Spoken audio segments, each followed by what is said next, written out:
जब माता पार्वती ने भगवान शिव से पूछ लिया था प्रेम का असली अर्थ, महादेव ने दिया ऐसा जवाब जो आज के जोड़ों के लिए बनेगा सबक। इस बात से इनकार नहीं किया जा सकता कि महादेव ने माता पार्वती को जो पाठ पढ़ाए थे वह जीवन, परिवार और शादीशुदा जिंदगी में बहुत महत्वपूर्ण भूमिका निभाते हैं।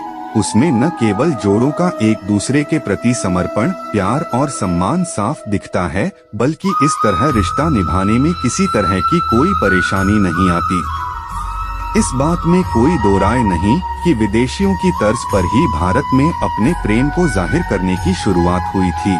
हालांकि प्रेम की पराकाष्ठा के लिए किसी विदेशी संदर्भ की जरूरत नहीं है, बल्कि भगवान शिव और माता पार्वती का जीवन ऐसा है जिसमें न केवल खूब सारा प्यार, सम्मान और एक दूसरे के प्रति समर्पण देखने को मिलता है, बल्कि उनका वैवाहिक जीवन सच्चे प्रेम का प्रतीक भी है। ऐसा इसलिए क्योंकि माता पार्वती भगवान शिव की अर्धांगिनी ही नहीं थी, बल्कि उनकी शिष्या भी रहीं। वह अपनी जिज्ञासाओं को शांत करने के लिए अक्सर महादेव से ऐसे प्रश्नों को पूछती थीं, जो आज के समय में जोड़ों को विवाह के तौर तरीकों सीखने में मदद कर सकते हैं। जब माता पार्वती ने भगवान शिव से पूछ लिया था प्रेम का असली अर्थ, महादेव ने दिया ऐसा जवाब जो आज के जोड़ों के लिए बनेगा सबक। दरअसल एक दिन देवी पार्वती ने देवों के देव महादेव से पूछा, प्रेम क्या है? प्रेम का रहस्य क्या है? इसका वास्तविक स्वरूप क्या है? इसे भविष्य में किस तरह देखा जाएगा?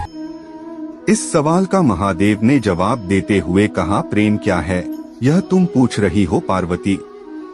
सत्य तो यह है कि प्रेम के अनेकों रूप को तुमने ही उजागर किया है।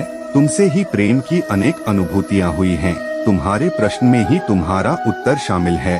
भगवान शिव की बातें सुनकर माता पार्वती ने कहा, क्या इन विभिन्न अनुभूतियों की अभिव्यक्ति संभव है?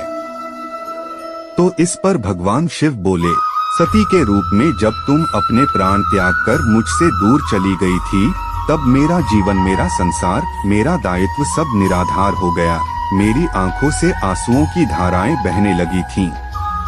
तुम्हारे अभाव में मेरे अधूरेपन की अति से इस सृष्टि का अपूर्ण हो जाना ही प्रेम है। तुम्हारे और मेरे पुनर्मिलन कराने हेतु इस समस्त ब्रह्मांड का हर संभव प्रयास करना ही प्रेम है। तुम्हारा पार्वती के रूप में फिर से जन्म लेकर मेरे एकांकीपन और मुझे मेरे वैराग्य से बाहर निकलने पर विवश करना ही प्रेम है।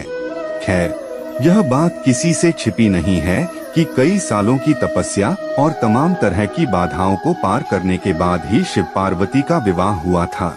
ऐसे में आज हम भगवान शिव और माता पार्वती के जीवन से उन प्रेम युक्तियों के बारे में बता रहे हैं, जिन्हें हम अपने संबंधों में शामिल करके अपने वैवाहिक जीवन को बेहतर बना सकते हैं। सभी file photos India times stock. रिश्ते का दूसरा नाम समर्पण। रिश्ते का दूसरा नाम समर्पण भगवान शिव और माता पार्वती का पवित्र बंधन बताता है कि एक बार जब आप किसी के साथ रिश्ते में होते हो तो हमेशा एक दूसरे के साथ इंटरेक्ट करते हुए अपने रिश्ते को समझने की कोशिश करनी चाहिए। अपने आप को न केवल उस रिलेशन में पूरा समर्पित कर दें, बल्कि आपसी तालमेल के साथ अपने रिश्ते को मजबूत बनाने पर भी जोर दें।